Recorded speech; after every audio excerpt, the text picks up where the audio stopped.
Kaya ako pumalik. Ang laki ng puno na yan.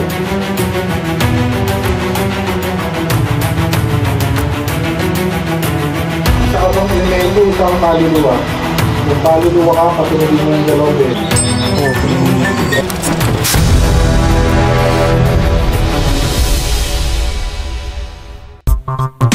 Malalim na ang gabi nang bumiyahe kami papunta sa pook ni Maria Makiling para ihatid kay Jess Clint ang mga bago niyang ghost equipment. At dahil biglaan ang pagpunta namin ng Mount Makiling, ay naisipan na rin namin na dalhin ang mga gamit namin para makapag-explore na rin.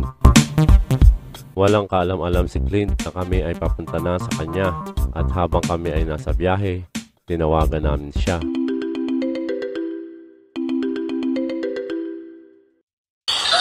Nagsushoot ako sa pook ni Maria Makiling. Dito na yung order natin. Oh, dumating na? Puntahan mo ako? Punta ka dito. Kaso magsushoot ako alas 3. Mag-investigate kami. Abot ba? Oo, 45 minutes. 45 minutes. At makalipas nga ang ilang sandali, nakarating din kami sa lokasyon.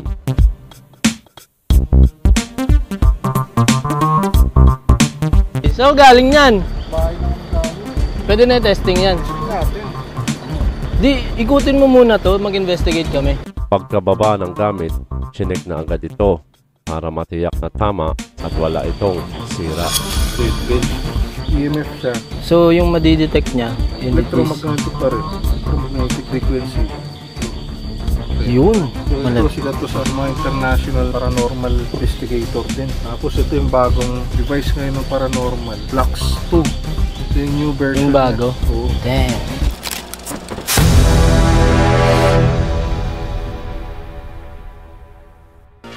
Filipino guerrillas on Luzon, joining up with General MacArthur. Many of their comrades are already on the battlefront. Ito ang makasaysayang bundok na Maria Makiling. Ito ay ginawang kuta ng mga gerilyang Pilipino noong panahon ng digmaan. Lumipas ang ilang dekada, ginawa itong pasyalan. Dinarayo ng mga turista dahil sa kakaiba nitong ganda. At ito ang pook ni Maria Makiling. Yung mga kasama ko si JSK at si SCP. Dito ay hindi na kami nag-aksaya pa ng oras, kaya inumpisahan na namin maglibot. Di pa man kami nakakalayo, ito agad ang bumungad sa amin. Isang malaking sanga ng puno ang nakaharang sa daan na kailangan mong hakbangan. Hindi pa ako masyado nakakalayo. Meron pang isa na nakatumba na puno. Mas malaki ito kaysa nauna. Yung malaking puno nakaharang.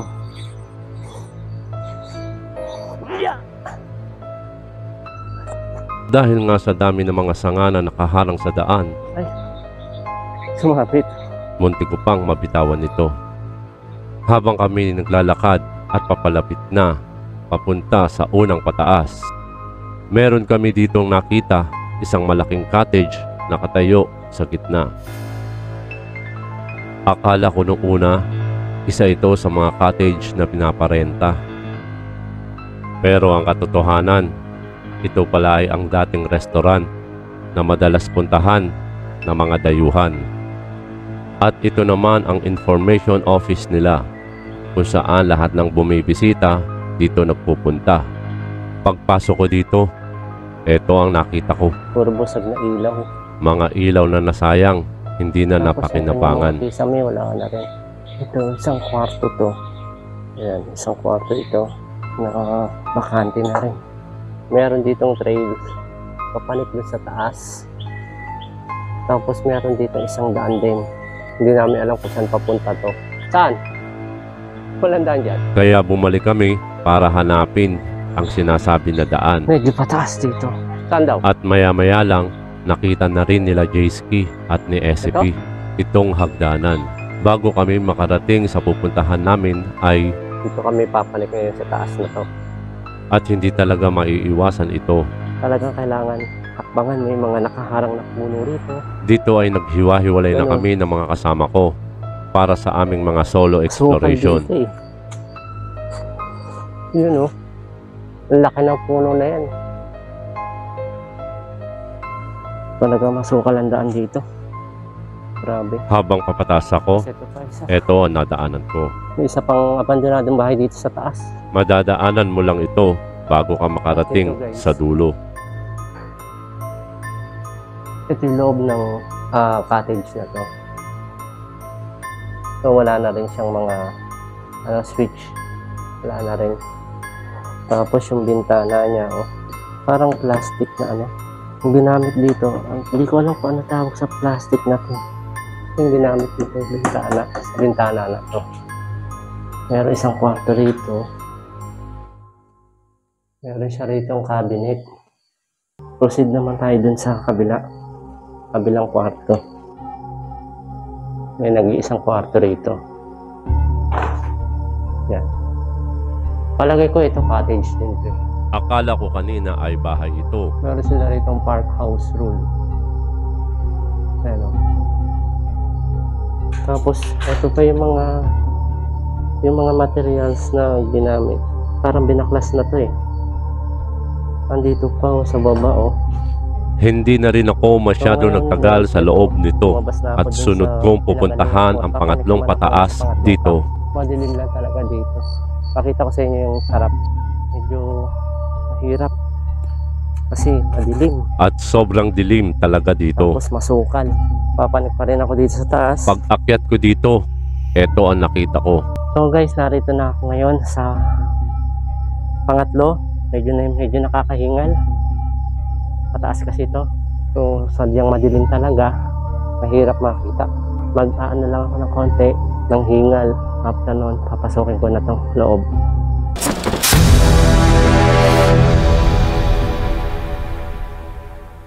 So ngayon, guys, eto na, nakapasok na ako dito sa loob. Nagtanggal lang ako ng hingal. So bali dito, kung mapapansin nyo, itong kanyang mga bintana rito, bali basag na yung mga salamin. Tapos guys, itong terrace niya, hindi rin mo matagal na to pero napakatibay. Ang ganda ng materialis na itong ginamit dito. Ang nabakbak lang halos dito ay yung mga pintura niya.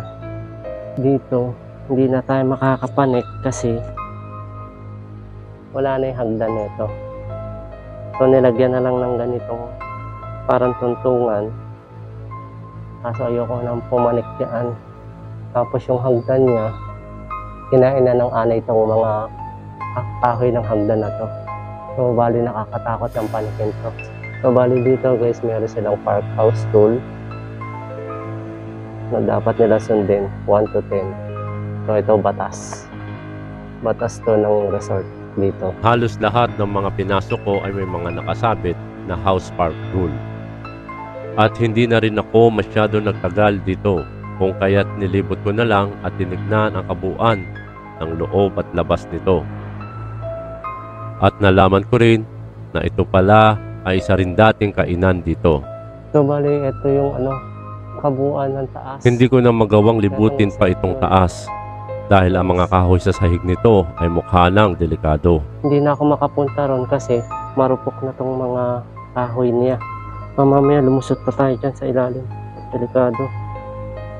Tapos yung kesame niya, parang mga kawayan na ginawang Hindi ko alam ang tawag dito. ewan. Basta yan ang pinaka kesame nila. Pagkatapos ko dito, diretso papanik na ako papunta sa pang-apat na pataas Papanik naman tayo kung ngayon saan dito daw makikita ang telescope site. So kailangan pa rin ulit natin pumanik dahil napakataas na ito. Isa ito sa mahirap Pang-apat na na tuktok exploration ko. Kaya sa mga oras na ito, naisip Napataas ko ulit. kung kakayanin ko pa bang makarating sa dulo dahil hindi ako sigurado kung hanggang saan ito. Isa pa sa inaalala ko, posible daw na may mga ahas na makasalubong dito. Masukal dito eh. Gaano man kahaba ang lakbayin, gaano man kahirap ang Yun, oh. papanikin, ang dulo nito Ay, iyo ring salamat. mararating. Meron na naman isang abandonadong pwesto rito. Ayan, kung tawagin nila tong lugar na to, telescope site. Dahil nasa tuktok ng gusaling ito ang tore kung saan ang Laguna at Batangas ay matatanaw mo gamit ang teleskopyo.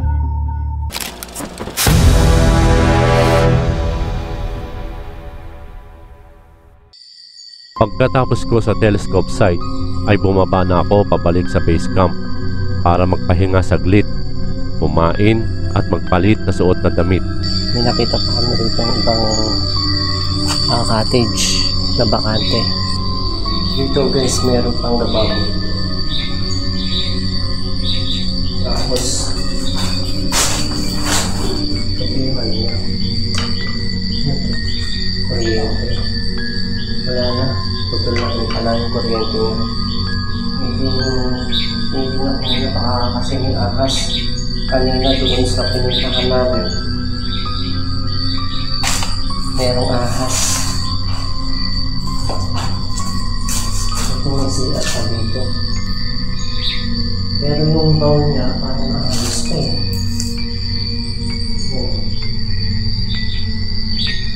Maayos pa yung bowl niya. Tila hindi pa masyadong gamit ang bowl na ito. Maganda pa yung bowl. Oh, maganda yung bowl. Sarap eh. Puro ano, dahon. Buhangin ba to? Hindi, parang ano na po ang tawag doon. Anay. Habang in-explore ko ang loob nito, ito ang nakita ko. Ano kaya ito?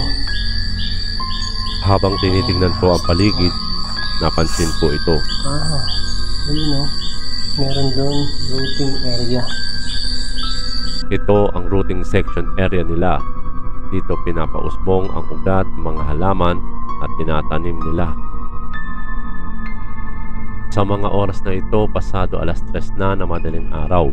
Kaya bumalik na agad ako sa mga kasama ko dahil uumpisahan na namin ang investigation. Pero paggabi kuya may mga nagpaparamdam. Meron nga, pinaglulubat na nga itong mga gamit namin eh. Dati kagabi, hindi. Hanggang 10:00, ano pa to, lakas ngayon eh. 90 pa to kaninang pagkarga eh. Meron nga dito. Pero totoo talaga yung dati yung nililigaw daw ni Maria Makiling yung mga... Yung mga medyo siguro pasaway. Oo. Yan ang mga ano doon. Correct. Nililigaw. Bakit ba nawala si Maria Makiling? Hindi naman nawawala, nandito lang yan. May namatay ba sa swimming pool kuya? May kinuha na ba si Maria Makiling dito na buhay? Meron na rin. Kahit nga doon yung si baba doon, meron din doon. Empleyado pa yung kasama dito. Nahulog na sasakyan doon. Patay din.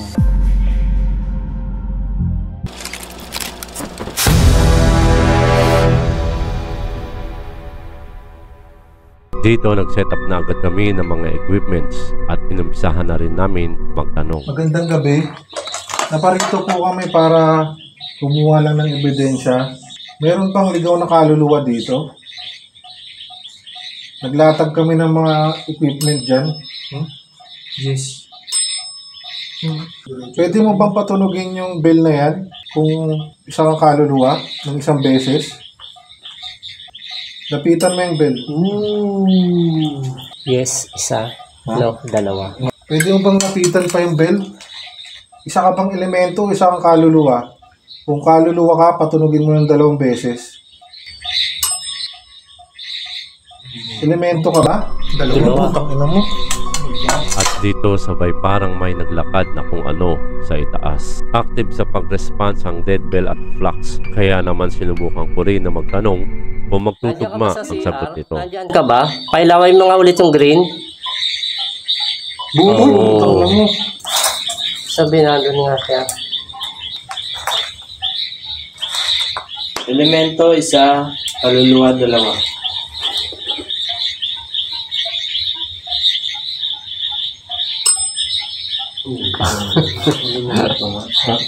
Elemento. Pailawin mo nga yung green kung narito ka pa.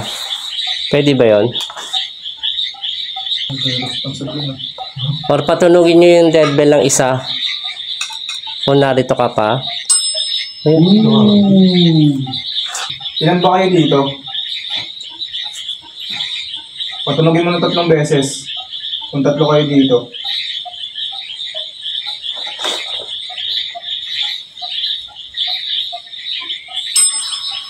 Isa lang. Isa mo na lang siya. Dalawa.